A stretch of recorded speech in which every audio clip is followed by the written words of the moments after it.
You don't need more willpower. You need a structure that flexes when life does. In the final part of this series, we're shifting from burnout triage to practical structure. If your calendar feels like chaos and you're constantly starting over with new planners, this one's for you. You'll learn how to build a simple planning system that adapts to your real life, what to schedule first so your priorities don't get buried, and the key routines that keep you from falling into burnout cycles again. Let's break this down. Welcome to Ditch the Chaos, a snackable podcast for busy women who are done with burnout, rigid routines, and productivity guilt. You'll get clear, actionable strategies to reclaim your time and energy without planners, pressure, or one-size-fits-all systems. I'm Cara Chace, entrepreneur since 2015, mom of two, wife to one, and I am unapologetically caffeinated. Let's dive in. In part one of this series, we looked at how your time gets hijacked by people-pleasing. In part two, we tackled boundaries and why they fall apart when your identity is wrapped up in being the go-to. Today, we're putting it all together with a system that gives your time some structure without boxing you into another planner you'll abandon by next week or one that falls apart as soon as your perfectly planned week blows up.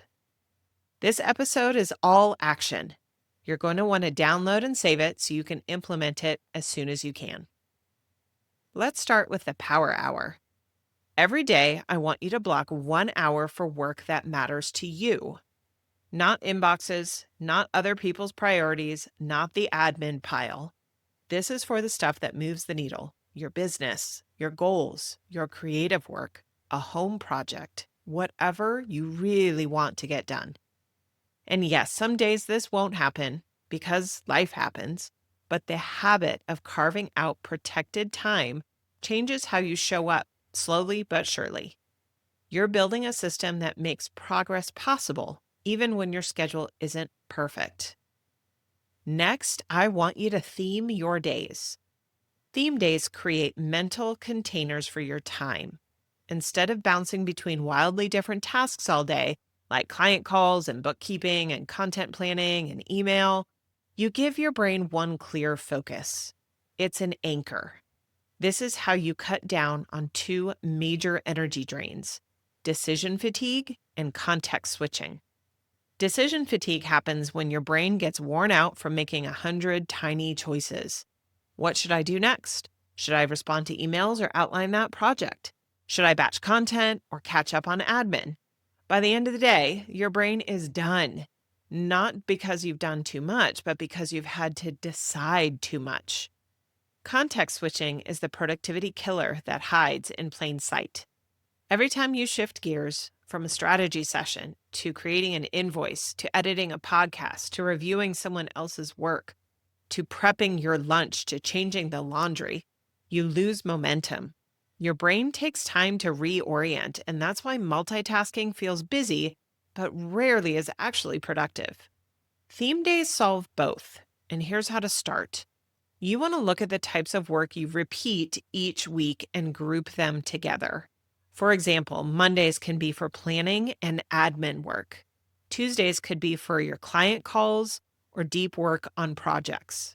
Wednesdays could be for content creation or social media marketing.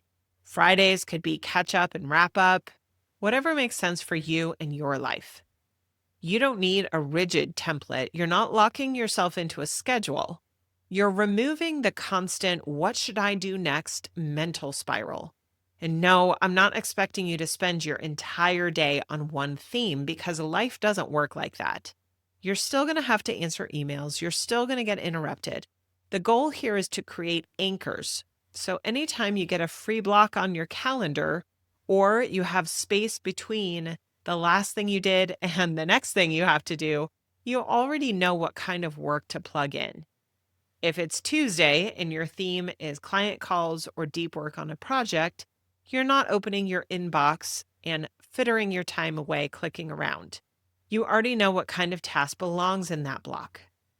Use theme days to guide the major categories of your work. It's not about getting it perfect. It's about making better decisions faster without draining your energy in the process. You're giving your brain space to work deeper and recover faster.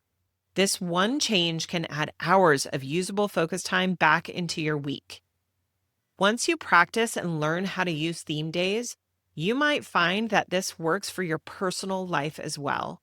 I have theme days for whose laundry gets done on which day of the week and what cleaning we do each day of the week. This makes it so I never have to think about it and I don't waste my precious energy trying to figure out what to do next. I just know what I'm going to do that day without thinking about it. Now let's talk about the weekly reset. This is the pause button that keeps you from spiraling back into the chaos of unfinished tasks and reactive instead of proactive mode. Once a week, Friday afternoon or Sunday night, personally, I like Friday afternoon so I can totally unplug for the weekend. You want to review your calendar, commitments, and open tasks. Ask yourself what worked this week, what didn't, what's still unfinished, what can I delegate, delete, or move to a different day and time. Then make next week better on purpose. Be intentional about it. Schedule your non-negotiables, your power hour, and that one block of actual downtime, like an hour to read a book or a nap. Bring in what we've learned from the last 2 episodes about boundaries and scheduling your time intentionally.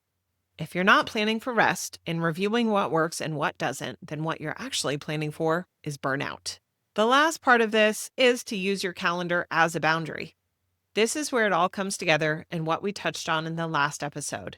When you block time for what matters and protect it, you're using your calendar to enforce your values, not just to track your chaos and your wish for what you'd like to happen. So when someone asks, are you free Friday at 1? You don't check if you technically have a gap. You check if you've already scheduled time for deep work, your power hour, or even a walk. And if that time doesn't have something scheduled, it might just be some precious white space that you need instead. If it's blocked, it's booked, period. Here's what we're not doing with this process. You're not color coding a 40-item to-do list. You're not trying to squeeze more into an already packed day. You're not downloading another planner template you'll ignore next week because it doesn't actually fit for your life. You're creating a flexible, repeatable system that works for how your brain and life function. And you're finally building momentum that doesn't fall apart the second something unexpected comes up, like a boundary pusher or a client emergency, because it will. So let's wrap this up. We are putting together your power hour, your theme days, and your weekly reset into a structure without rigidity. This isn't about fitting more and planning more. It's about getting clarity on reality and planning smarter with boundaries baked in. You're designing a system that supports you instead of drains you. It's what stops the burnout cycle and the constant starting over loop. Here's your reset and reclaim action step for the week. Block your power hour 3 times this week. It can be the same time every day or whatever makes sense, but once it's on the calendar, treat it like a meeting with your boss, because that's what it is. Then pick one theme day that would make your week feel easier, knowing that that bucket of tasks is scheduled, and test it, see if it works. This is how you build a system that sticks, one step at a time. Let's bring it all together. In this series on time management for people pleasers, you learned why your time feels hijacked by people pleasing, how to set boundaries without guilt or over-explaining, and how to design a flexible planning system that supports you. These aren't quick fixes. They're total shifts in how you think about your time, your energy, and your priorities. These shifts take time and practice, so be patient with yourself. When you combine these tools, you stop reacting to your schedule and start owning it. That's the difference between burnout and balance, and now you've got the system to make it stick. Thanks for tuning in. If this episode helped you, subscribe so you never miss an update and share with another woman who needs to hear it. For more resources, show notes, and my Chaos Detox course, visit carachace.com. Until next time, I'm Cara Chace, reminding you to keep questioning the rules and making your own.